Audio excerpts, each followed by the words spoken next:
Hello, ladies and gentlemen. Thank you for being here with us today. Today, we're looking into a program that's here in California, actually at the campus of California State University, Long Beach. Go 49ers. I went there, so I have a very positive connection with that. But the leadership of one of the persons there on campus, he's a professor, and he's also working on the special program that is helping bridge United States with Mexico. And it's doing it through the students to maintain this bridge that is so essential for short and especially long-term benefit to both countries. We're tied together. We're tied together not only geographically, we're tied together culturally, historically, and we also look into our economic background. We're very close together. And even though there may be a sort of a movement to try to separate the two, or at least the perception of that, we are all still bound together because we're growing economies, we're mixing together, we depend on each other for food, for support, and for many other things that we could be here all day talking about. But thanks to the leadership of Armando Vazquez-Ramos, who is on the campus, who also runs a special program, we're going to learn about that today, that is trying to maintain this bridge to be vivid, to be sustained, and to produce people that understand the policies of both sides and can bring benefit to both countries and maintain the health on the economic, social, and cultural level. Thank you, Armando Vazquez-Ramos, for being here on our program today. My pleasure, Tocayo. It's always great to see you virtually now, but thank you for the opportunity to share with the world what we're doing with this California-Mexico Study Abroad program for Dreamers. Now, if you could give us a tiny excerpt of what your program is, what it does, and then today's show that you're telling us about a group of students from United States visiting Mexico. Absolutely. The program started over 3 years ago when I took a group of students, as I have done for more than 20 years, on a study abroad trip to Mexico. And I took 2 of the students who were at that time the pioneers of a programs that we now do twice a year to give the opportunity for dreamers to study abroad. And something that I discovered back in 2013 under the designation of the temporary protected status by President Obama, known as DACA, which stands for Deferred Action for Children Arrivals. Within DACA, there's a provision known as advanced parole that grants those dreamers the opportunity to return home and re-enter the U.S. legally as long as it's for an educational purpose. So I created this program out of the 2 pioneering students that went with me during the spring break of 2014.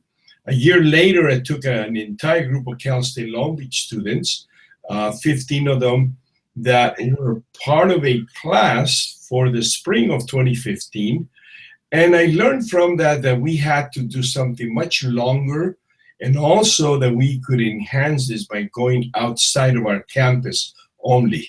So in the winter, December of 2015, we took a group of 35 students from 18 different colleges and universities, and even some from out of the Los Angeles area.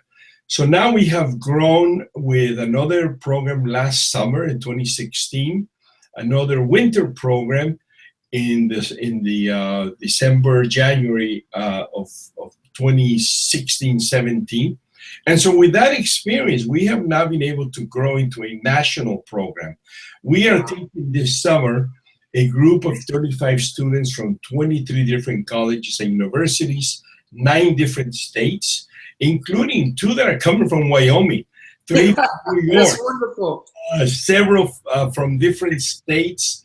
And so now what we're doing is to build up this program for an initiative that will be this winter for at least 100.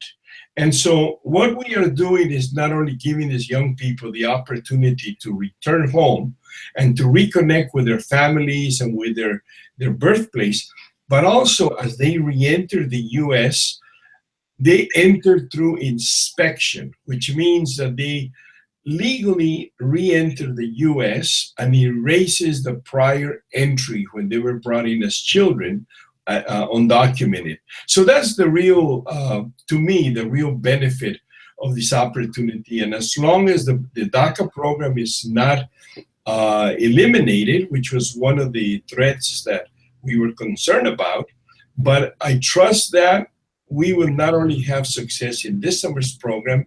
Already 24 out of 34 applications have been approved, and we definitely look at continuing to offer this opportunity to even more as long as the program is alive. We want to give out to our viewers contact information so that they can immediately access this information directly from your center. But I do have two questions. Number one is, how long is the program, i.e. from the moment they leave to the moment they come back, and are there any fees involved? Yes. All the programs that we've done now since last summer are 3 weeks long. The program that we're doing this summer will be from August the 1st through the 21st, and it is $2,500 fee for the program. Now, many of these students are able to raise that money through their own university, through scholarships or stipends. We operate the program now totally independent of Cal State Long Beach through my nonprofit, which is the California-Mexico Study Center. That can be Googled, but I'll give you the link to our website, which is California-mexicocenter.org. California-mexicocenter.org. And I invite the public to visit the website to see some of the testimonies of the prior participants, but also we have several documentaries on the two programs that we've done documentaries, and also one on the legacy of Marco Antonio Firebaugh, who was the legislator that created the AB 540 law in California that gave the opportunity for dreamers to study in California public universities as residents without paying out-of-state tuition. And so that gave way to a number of other states creating similar policies and opening the doors of higher education for dreamers. So we honor him in this very short video, and he's part of the campaign to raise money to support this program that we will be celebrating beginning next month. We're launching a fund drive that will culminate with a benefit concert on October 13 of 2017 at the Los Angeles Theater Center. Wow, that is fantastic. And you know, there was other shows that we've done where we've covered that these individuals, these students, are actually the workforce of tomorrow in California. So it behooves all of us to get past some of the policies and issues of immigration and to look at where the economic health of the state is. And it's going to rest on a lot on these students. So getting them educated in any way, shape, or form that we can is critical.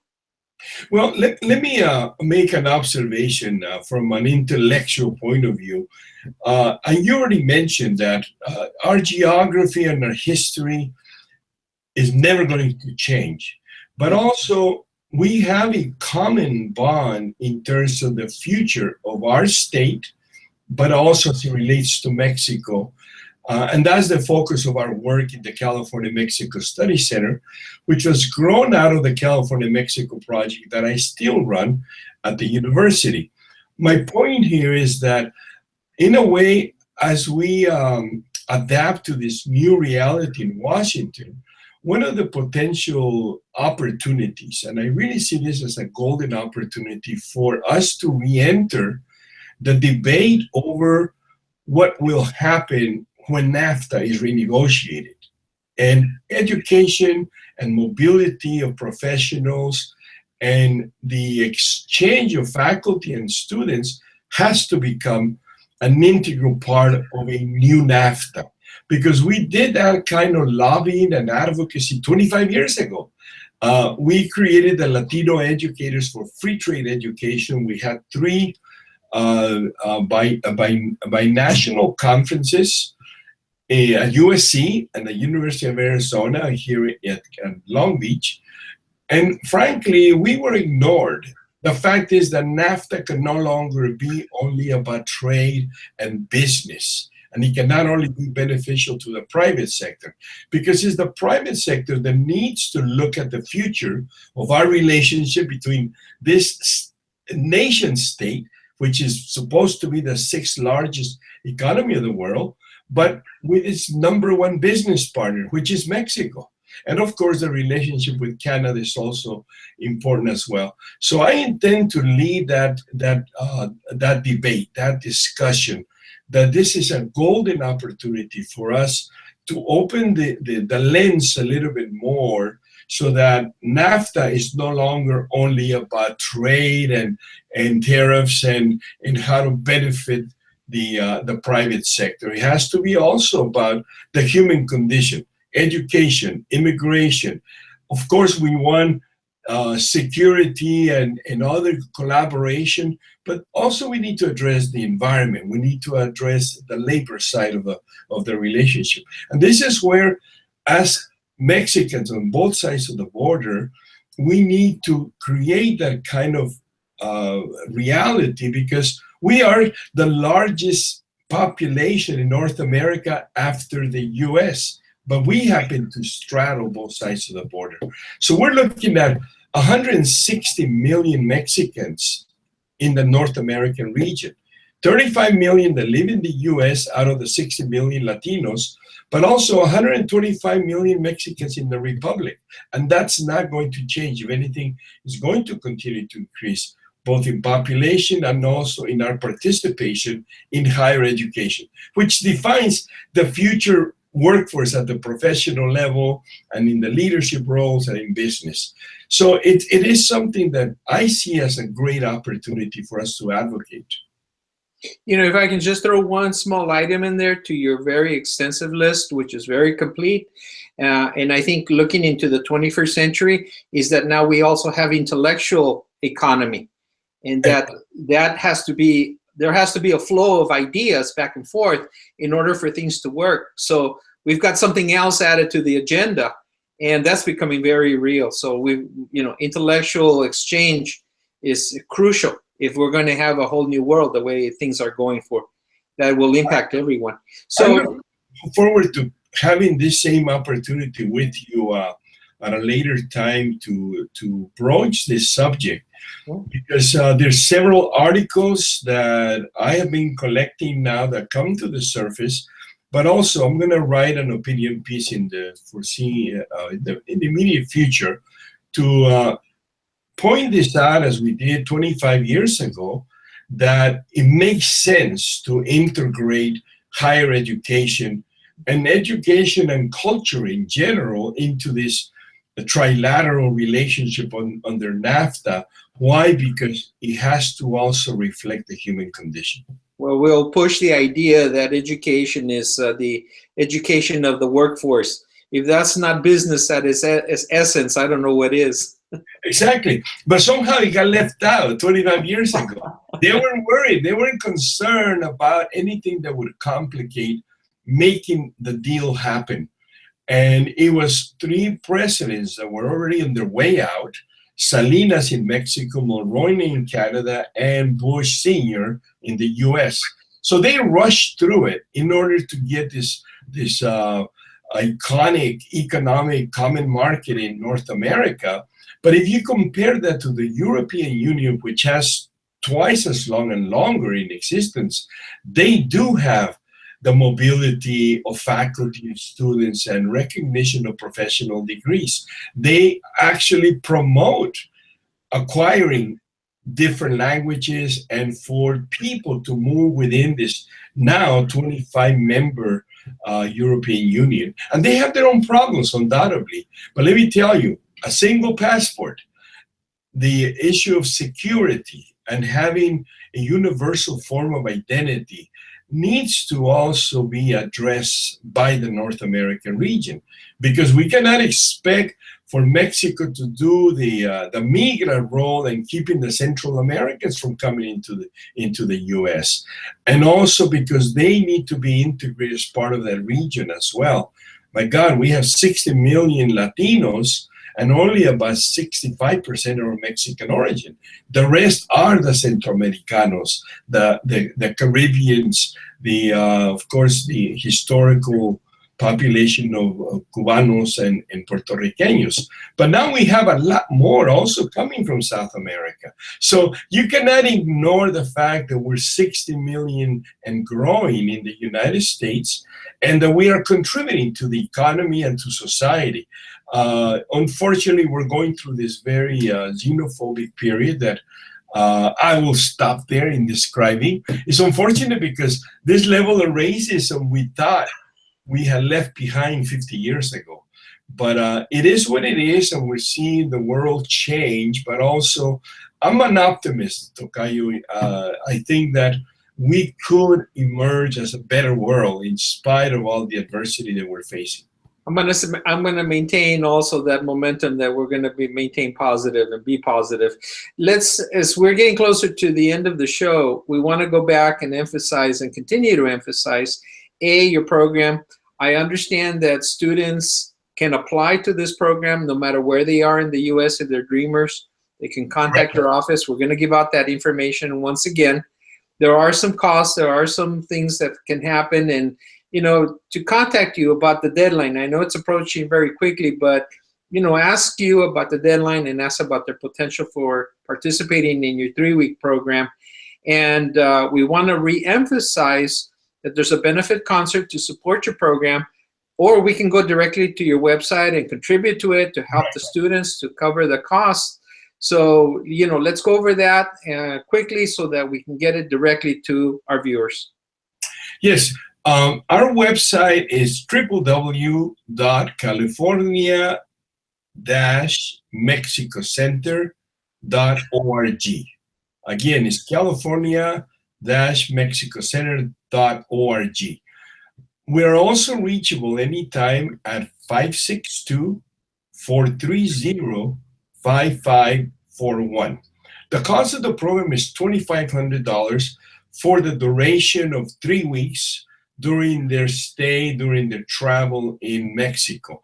It is only limited to Mexico at this point, but we foresee that others can travel to their place of origin. We have had only a couple of instances where, especially my executive assistant, Lidia Arevalo, who is our documentarian and media director, has traveled twice already to El Salvador. She's the only Salvadoreña that we have had in the program, but she's my right hand, and she has been with my program since the first one that we took as a group in the spring of 2015. Wonderful. She has been actually 6 times already approved for advanced parole.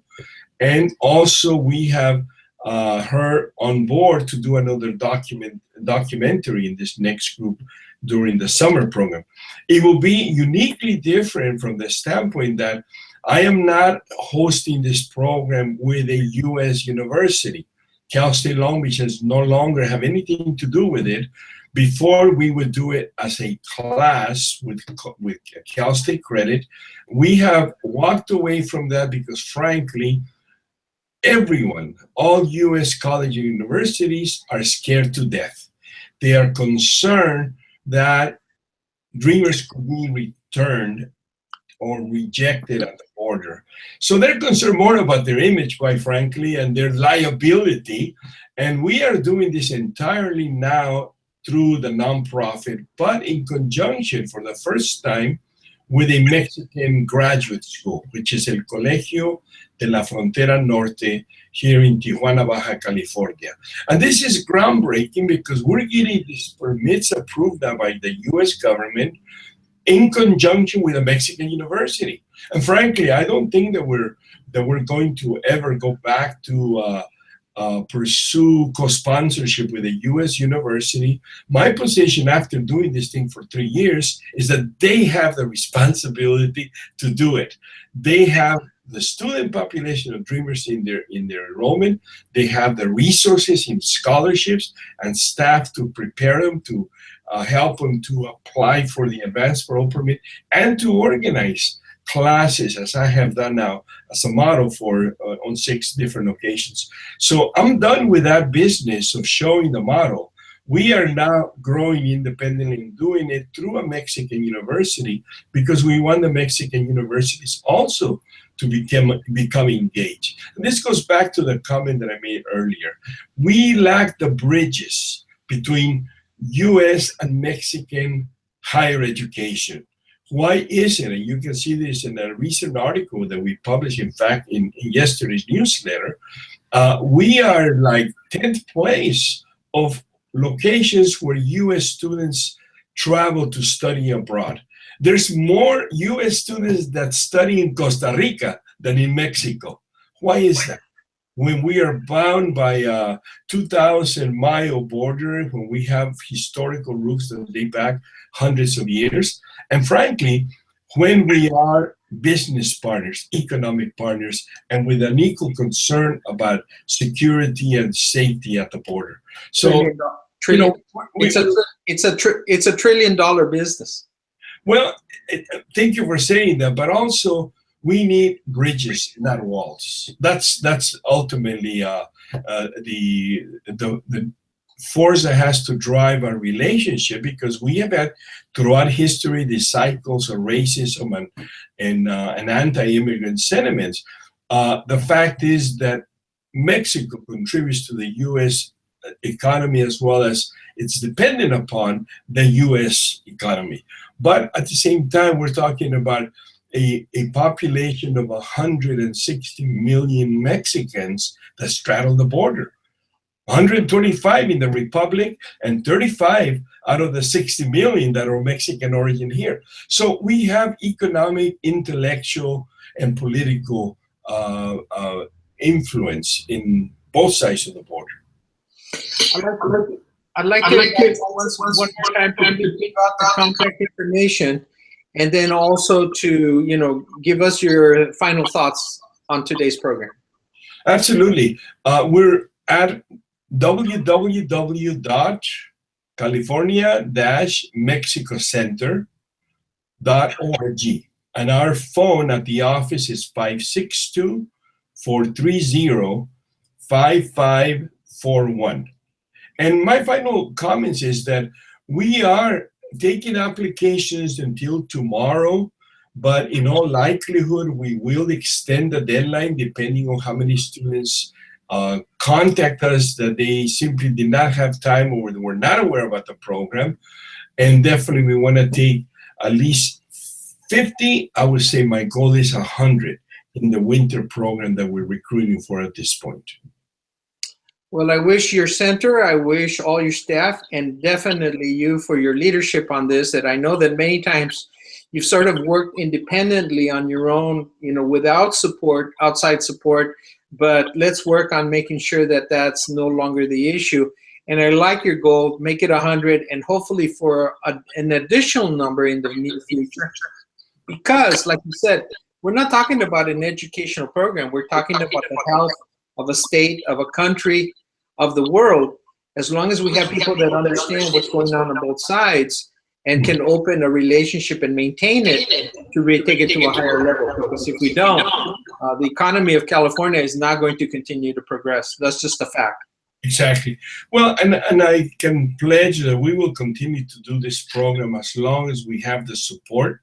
And that's why our fund drive that will begin on July the 1st will be towards raising a significant amount of money to support the organization, to support the Dreamers. But let me make it clear, we are entirely self-supported. Dreamers have to pay that $2,500 fee. They have to pay the application fee for their permit, which is now $575 instead of $460. And of course, they have to have money to travel and visit their families and their home, their roots. The bottom line here is that I want to make a challenge for colleges and universities throughout this land to take their responsibility to do what is right, to provide dreamers in their colleges and universities to follow our model and to give this opportunity to their own students, because they're paying tuition. There's also funding and study abroad opportunities literally in every college and university in the United States. So take the responsibility to do that for your own students, and we'll be glad to assist anybody. I just responded to an inquiry that we have from the University of Denver this morning. And so we're here to help, to facilitate, and to share our model, to make sure that they all come back, and we always come back together, as we will do this summer when we finish the program in Tijuana. And that's something that is different. We're driving across in a bus with all 35 of the dreamers, and we're going to make sure that nobody's detained, because I'm working directly with the highest level of the Mexican government, and they're working directly with the Secretary of State and the head of Homeland Security. As well as I mentioned, we will take press, we will take clergy, we will take legal representation to make sure that nobody's going to be by any way, shape, or form discriminated, because they all will be traveling and returning to the U.S. with the same permit. Ladies and gentlemen, thanks for being on our program. On our program today, we've been interviewing Armando Vazquez-Ramos, and he is from the California Mexico Center.org. So please look him up. Tocayo, thank you for being on our show. I look forward to having you on oncoming shows and highlighting, the progress of the benefit of the students.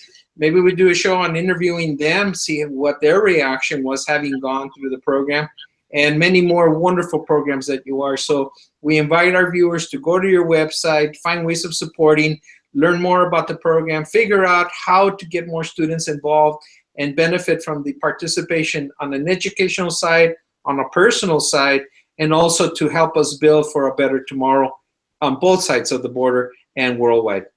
Absolutely, and I contend that another program could be specifically on the logic and the idea of creating an educational common market for the North American region. Because on the long run, that's really what it requires for us to address all of these issues. Freer mobility and access to our three systems of higher education, where the source of cheap labor is the Mexican population. And we need to raise that and increase the number that are able to complete professional preparation. It's a new world. The 21st century is like nothing it's ever been, and things have to be placed in places on a proactive future perspective level, or we just find ourselves being left behind. So thank you for pointing that out.